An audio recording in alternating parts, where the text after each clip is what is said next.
Moi, aujourd'hui, je suis venue en tant que représentante de l'Association des aides familiales du Québec, qui est une association qui défend les droits des travailleuses domestiques. Nos membres sont généralement des aides familiales ou travailleuses domestiques qui viennent de l'étranger, donc migrantes, sous l'égide du programme fédéral, qui est le programme des aides familiaux résidentes. C'est ce programme-là qui va gérer leurs conditions d'emploi ici et leurs droits de travailler au Canada.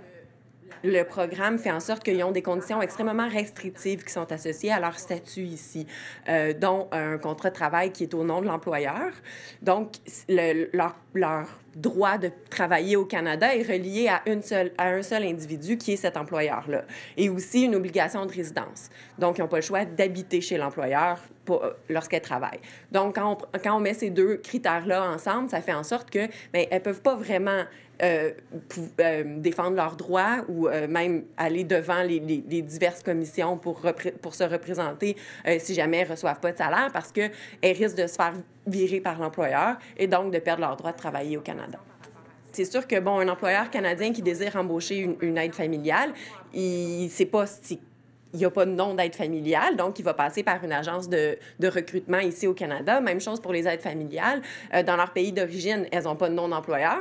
Donc, pour rentrer en communication, les deux, ils doivent absolument passer par des agences de placement. C'est juste qu'au au Canada, ça dépend des provinces, mais au Québec, il n'y a aucune réglementation de ces agences de placement-là. Donc, ils demandent des frais faramineux, que des fois, c'est toutes les économies des travailleurs migrants qui arrivent ici.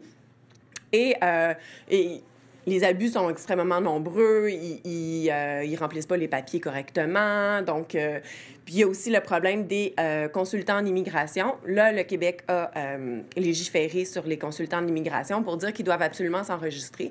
Mais nous, ce qu'on se rend compte dans la pratique, c'est que la plupart des consultants ne sont pas enregistrés. Et quand on essaie de faire des plaintes auprès du ministère de l'Immigration et des communautés culturelles au Québec, on se rend compte qu'il n'y a pas grand-chose qui est fait dans la réalité.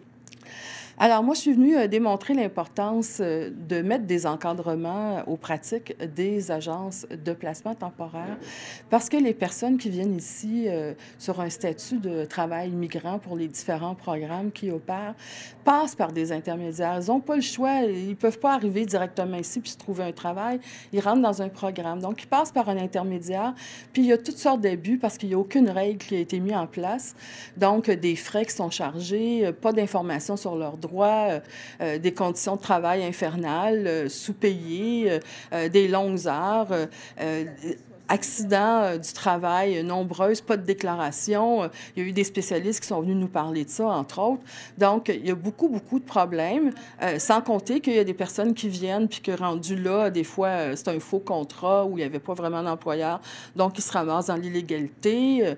Donc, il faut vraiment qu'il y ait une volonté politique quelque part pour que l'État joue son rôle de régulateur parce que là, on a des entreprises qui veulent faire le maximum d'argent avec la flexibilité, le moindre coût, le moins de protection et surtout contrer la syndicalisation et d'un côté, et puis de l'autre côté, des agences qui se remplissent les poches comme intermédiaires et des travailleurs qui sont ballottés là-dedans sans réel pouvoir de protection de leurs droits. Moi, je suis un travailleur immigrant. Franchement, je me sens comme si c'est de la honte en fait, de parler de ce qui se passe aujourd'hui avec les travailleurs immigrants. Surtout, franchement, qu'on est dans un pays très développé qui parle de liberté, de droits humains.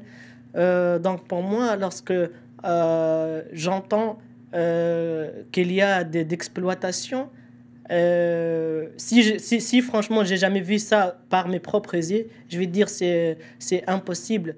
Si on voit aujourd'hui ce qui se passe avec surtout les travailleurs qui viennent avec un permis de travail fermé, je peux rien dire que de l'esclavage. Parce que, le monsieur, il vient, il n'a pas le droit de travailler avec d'autres personnes, et il n'a pas le droit d'étudier.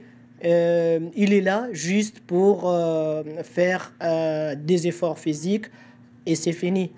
J'ai choisi de parler, de ne pas rester enfermé, de partager mes problèmes avec les autres et de défendre mes droits et les droits des autres travailleurs. Et d'ici, ça vient l'histoire de l'association des travailleurs temporaires. Et on a commencé à en fait, contacter les travailleurs pour qu'ils nous rejoignent. Pour moi, c'est quelque chose de très important et ça va mener vers du bien.